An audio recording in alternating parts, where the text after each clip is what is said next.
الحمد لله نحمده ونستعينه ونستغفره ونعوذ به من شرور أنفسنا ومن سيئات أعمالنا إنه من يهده الله فلا مضل له ومن يضلل فلن تجد له وليا مرشدا أشهد أن لا إله إلا الله وحده لا شريك له وأشهد أن محمدا عبده ورسوله صلى الله عليه وسلم لا نبي بعده اللهم صل وسلم على نبينا محمد وعلى آله وأصحابه أجمعين عباد الله إني أوصيكم وإياي بتقوى الله فقد فاز المتقون لقد قال الله تعالى في القرآن الكريم أعوذ بالله من الشيطان الرجيم بسم الله الرحمن الرحيم يا أيها الذين آمنوا اتقوا الله حق تقاته ولا تموتن إلا وأنتم مسلمون كما قال في آية أخرى يا أيها الذين آمنوا اتقوا الله ولتنظر نفس ما قدمت لغد واتقوا الله إن الله خبير بما تعملون صدق الله العظيم. Syukur alhamdulillah kita ucapkan kepada Allah Subhanahu wa ta'ala. Allah berikan kita kesempatan hidup, kesehatan dan peluang untuk terus beribadah kepadanya sampai detik ini. Hari-hari yang dimuliakan oleh Allah Subhanahu wa ta'ala, puncak perjalanan ibadah haji. Saat ini jamaah haji di tanah suci detik-detik menunggu saat-saat melaksanakan wukuf di padang Arafah. 10 hari di bulan Zulhijjah terutama, dan bulan-bulan haji adalah hari-hari yang dimuliakan oleh Allah dengan berbagai macam fadilah dan keutamaan. Alhamdulillah kita masih diberikan kesempatan hidup dan beribadah kepada Allah Subhanahu wa ta'ala. Salawat dan salam kita mohonkan kepada Allah untuk disampaikan kepada Nabi kita Nabi Muhammad sallallahu alaihi wasallam. Allahumma salli ala Muhammad wa ala alihi wa ashabihi ajma'in. Bapak-bapak, saudara-saudara sedang jamaah Jumat hamba Allah yang dimuliakan, Allah menyebutkan hari-hari perjalanan ibadah hari haji ini adalah bulan-bulan yang ditentukan, hari-hari yang dimuliakan. Maka dari itu banyak bimbingan dan tuntunan dari Allah dan Rasulnya bagaimana ibadah haji ini, perjalanan ibadah haji yang dijalani oleh kaum muslimin yang dimurahkan rezeki, yang dimudahkan untuk melakukan perjalanan, agar perjalanan suci ini benar-benar mendapatkan hikmah dan pelajaran, mendapatkan imbalan dan ganjaran sebagaimana mestinya. Di antara ayat-ayat Al-Quran dan hadis-hadis Nabi yang menyampaikan bagaimana seharusnya kita memandang dan mendudukkan mulia dan besar serta agungnya perjalanan ibadah haji. Di antaranya firman Allah dalam surah Al-Baqarah, Al-Hajju ashhurum ma'lumat faman farada fihinna al-hajja fala rafatha wala fusuqa wala jidala fil hajj wa ma taf'alu min khairin ya'lamuhu Allah wa tazawwadu fa inna khairaz zadi taqwa wattaquni ya ulil albab. Musim haji adalah beberapa bulan yang telah ditentukan atau dimaklumi, barang siapa yang menetapkan niatnya dalam bulan itu akan mengerjakan haji, maka dalam perjalanan haji dia tidak boleh rafas. Rafas ini kata para ulama adalah perbuatan dan perkataan yang menimbulkan dosa karena hubungannya diantaranya adalah karena syahwat. Berbuat fasik dan berbantah-bantahan di dalam masa mengerjakan haji, dan apa yang kamu kerjakan berupa kebaikan, niscaya Allah mengetahuinya. Berbekallah, dan sesungguhnya sebaik-baiknya bekal adalah takwa, dan bertakwalah kepadaku, hai orang-orang yang berakal. Ayat ini secara umum dan ringkas kita bisa memandang bahwa Allah Subhanahu wa taala menjadikan perjalanan ibadah haji dalam membentuk karakter, akhlak dan perilaku seorang yang menunaikan ibadah haji. Yang kedua, mengingatkan bagaimana perjalanan ibadah haji mengantarkan kita pada semangat berbekal.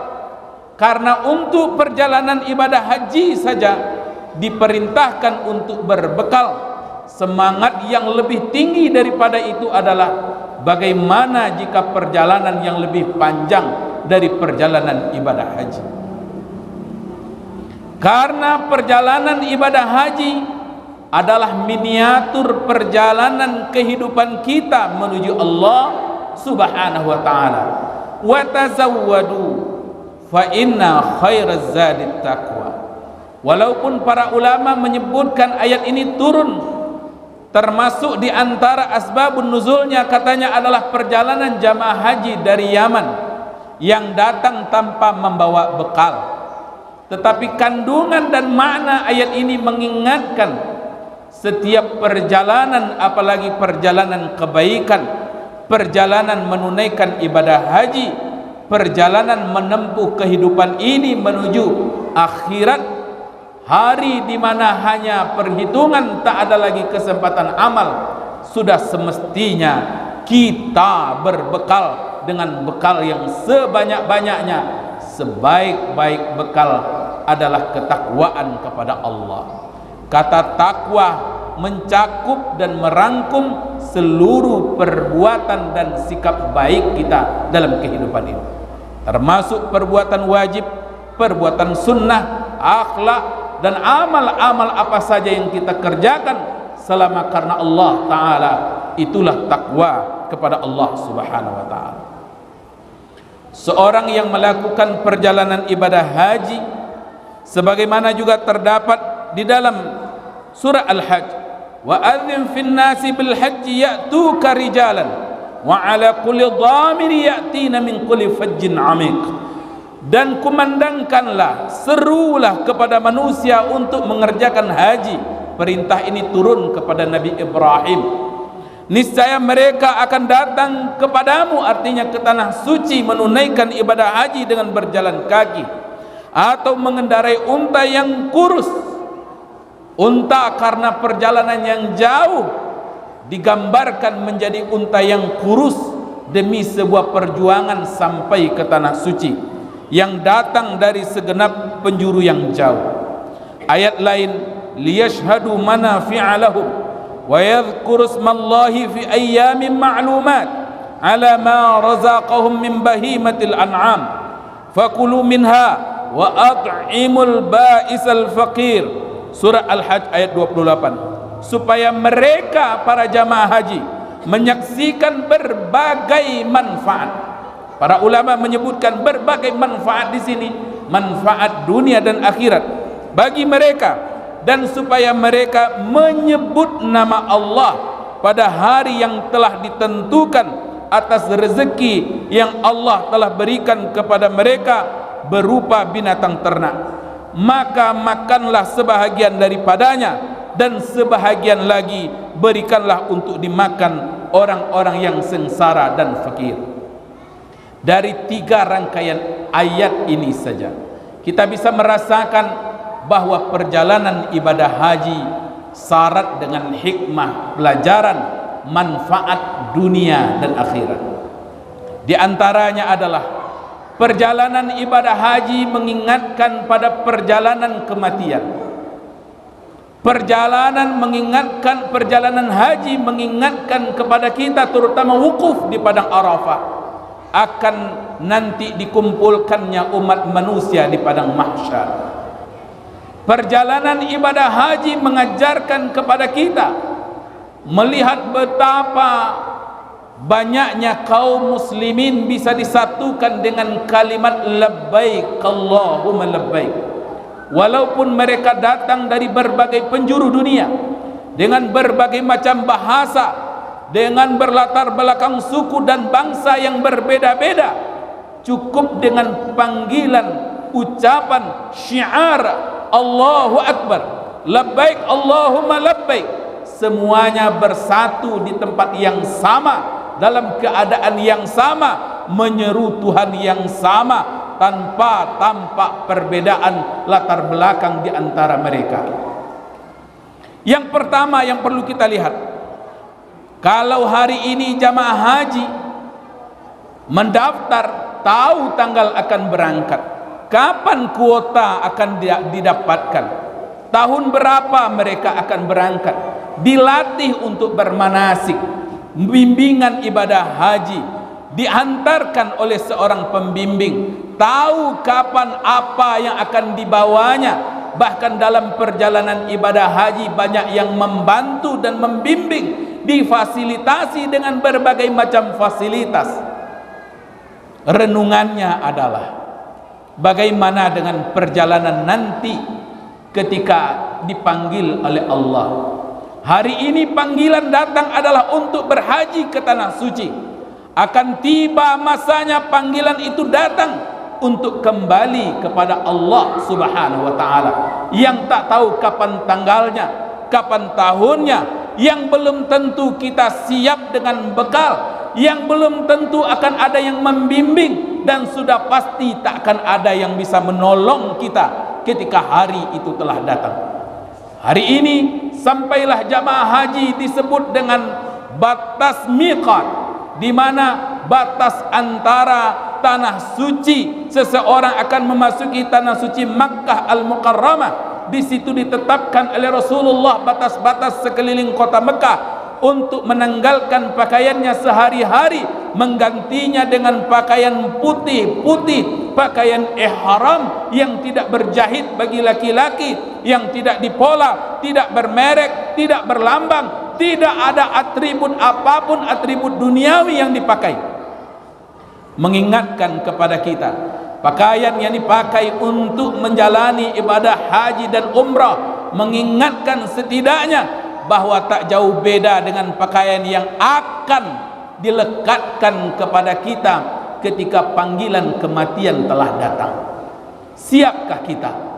Pakaian haji tak ada saku, pakaian haji tak ada lambang, pakaian haji tak ada merek, tidak berbeda antara pejabat dengan rakyat semestinya, karena begitu pula lah perjalanan kematian yang akan kita tempuh. Tak ada tempat menyimpan harta untuk kita berangkat menuju Allah ketika dimasukkan ke alam kubur. Mobil yang mewah, rekening kita yang banyak, uang kita yang bertumpuk, kebun-kebun yang luas, harta-harta kita yang berlimpah, anak-anak kita yang hebat-hebat, istri yang cantik, apapun yang dimiliki di dunia ini, pakaian-pakaian bermerek, arloji-arloji mahal, cincin-cincin yang kita kumpulkan dengan berbagai macam koleksi, pada akhirnya yang akan kita bawa hanya 2 lembar, 3 lembar, atau 5 lembar pakaian yang tidak berjahit, seperti orang menunaikan ibadah haji tanpa saku, tanpa lambang, tanpa merek. Dan pakaian itu pun hanya untuk menutup aurat, membungkus kita masuk ke dalam liang lahat. Begitu sampai di liang lahat, pipi kita pun akan ditempelkan pada tanah yang darinya kita diciptakan. Wa tazawwadu fa inna khairaz zadi taqwa. Berbekallah, jika hari itu tak lama lagi, mungkin ini hari terakhir kita berjumat, mungkin ini adalah bulan terakhir kita berada di dunia, Mungkin hari ini adalah saat-saat terakhir kita memakai pakaian yang mewah, pakaian bermerek, pakaian berlambang, pakaian yang kita bangga-banggakan, mobil yang membuat kita lupa diri, harta yang membuat kita tak kenal dengan saudara, yang mau dan rela kita bertengkar menghalalkan yang haram, mengharamkan yang halal yang telah ditetapkan oleh Allah hanya demi kesenangan dunia, yang apabila tiba batasnya sampai di miqatnya pasti akan kita tinggalkan. Pasti akan kita tinggalkan. Tinggallah diri sendiri yang akan berjalan menempuh perjalanan menuju Allah. Ya Allah, labbaik Allahumma labbaik, kata jemaah haji. Inna lillahi wa inna ilaihi raji'un. Kata orang ketika melepas kita meninggalkan dunia ini, saatnya kita kembali menuju Allah Subhanahu wa ta'ala. Ketika jamaah haji sedang berkumpul di padang Arafah, mengingatkan kepada kita, pada saat itu semua umat manusia dari berbagai macam latar belakang, berbagai macam bangsa, suku, bahasa, dia akan juga dikumpulkan oleh Allah Subhanahu wa ta'ala di padang mahsyar. Masing-masingnya akan merasakan apa yang telah ia perbuat ketika di dunia. Yang beramal saleh, yang melakukan kebaikan akan mendapatkan perlindungan dan pertolongan dari Allah Subhanahu wa ta'ala pada hari yang tak ada pertolongan pada hari itu kecuali hanya dari Allah Subhanahu wa ta'ala. Kalau hari ini jamaah haji berada di padang Arafah, panas, ada kipas yang didatangkan. Bila terlalu kering, ada air hujan buatan yang diciptakan, ada AC yang disediakan, ada tenda-tenda yang dibuat, ada pohon-pohon yang ditanam, matahari yang terik bisa ditutupi dengan berpayung, dengan berbagai macam sarana prasarana yang disediakan. Tapi pada hari itu la zilla illa zillu, tak ada payung kecuali hanya payung Allah Subhanahu wa ta'ala. Sedekah, infak, wakaf, salat sunat, puasa sunat, perbuatan baik kepada orang lain, i'tikaf di masjid, wakaf membangun masjid, semua amal-amal saleh itulah yang akan menentukan apakah kita akan mendapatkan perlindungan terbaik atau justru matahari akan terasa sejengkal di atas kepala kita, mendidih otak yang ada di kepala, panasnya luar biasa. Disebutkan dalam hadis ada yang tenggelam sampai mata kakinya oleh keringatnya, tenggelam sampai lututnya, tenggelam sampai lehernya, bahkan dia hilang karena keringatnya. Begitu panasnya, teriknya matahari di padang mahsyar. Sebagai gambarannya hari ini adalah padang Arafah. Liyashhadu manafi'a lahum, agar mereka menyaksikan manfaat, faedah, hikmah dan pelajaran. Manfaat faedah apa? Dunia dan akhirat. Dunianya apa? Laisa alaikum junahun, tidak ada masalah bagi orang yang melakukan ibadah haji, antabtahu fadlan min rabbikum. Barangkali ada jamaah haji yang membawa barang dagangan seperti dulu-dulunya. Barangkali ada jamaah haji yang pulang dari sana, dia dapat relasi, bisa bersilaturahim dengan berbagai jamaah yang datang dari berbagai macam dunia, dari bagi penjuru dunia. Karena sebenarnya ibadah haji adalah semacam muktamar besar umat Islam. Muktamar besar umat Islam. Saatnya umat Islam sadar, saatnya umat Islam yakin kepada dirinya bahwa umat ini sangat kuat, tak ada yang bisa menandingi dan tidak akan bisa mengalahkannya jika umat menyadari hal itu. Dan kesadaran itu yang dicoba oleh musuh-musuh umat Islam ini untuk dihilangkan dari umat ini. Coba bayangkan, untuk menunaikan ibadah haji saja, jamaah haji Sumatera Barat mendaftar tahun ini, 24 tahun lagi belum tentu akan bisa berangkat. Bayangkan sebanyak itu jamaah haji sedang berkumpul di Makkah Al-Mukarramah untuk membebaskan Palestina yang kecil itu saja. Belum perlu memakai senjata canggih sebenarnya, cukup hadir saja mereka semua ke sana, meludah di negara Israel itu, tenggelam Israel itu. Sayangnya kita senang diperantuk-antukkan, mau diadu, suka diperselisihkan hanya gara-gara antara hisab dan ru'yah. Perbedaan soal hari raya yang dua-duanya adalah ijtihad, masih ada yang mengklaim salah menyalahkan. Biarlah untuk sementara ini kita berdoa kepada Allah, mudah-mudahan suatu saat tak ada lagi perbedaan-perbedaan yang akan menyebabkan kita umat ini terpecah belah. Salah satunya dari pelajaran pelaksanaan Idul Adha esok hari atau hari Ahad. Dua-duanya adalah landasannya, dua-duanya adalah ijtihad, dua-duanya tak akan membuat orang keluar dan kafir pula dari agamanya, karena masalah fikih tidak menyebabkan orang keluar dari millah. Ijtihadi tidak akan membatalkan ijtihad yang lain. Ijtihad dengan ijtihad tidak bisa diperadukan selama memiliki landasan yang kuat dan bisa dipertanggungjawabkan. Cukuplah yang mau berpuasa pada hari ini dan besok berhari raya, silahkan. Yang besok berpuasa kemudian berhari raya pada hari Ahad, silahkan. Selama kita masih umat yang satu, saling menghargai tanpa menjadikan ini sebagai biang perselisihan. Karena perselisihan seperti ini yang diinginkan oleh orang yang berada di luar agama, yang jauh dari umat ini, menginginkan umat ini sibuk dengan perselisihan seperti ini. Sebentar lagi perselisihan seperti ini yang diharapkan dari umat Islam, terutama di Indonesia, apalagi perhelatan politik sebentar lagi akan datang.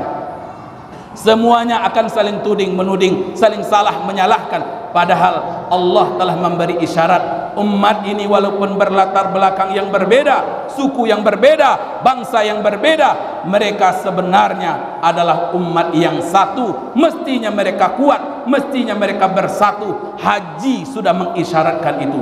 Mudah-mudahan ada hikmah dan pelajaran lagi yang bisa kita renungkan dan mendapat pelajaran bagi kita. Fa'tabiru ya ulil absar la'allakum turhamun.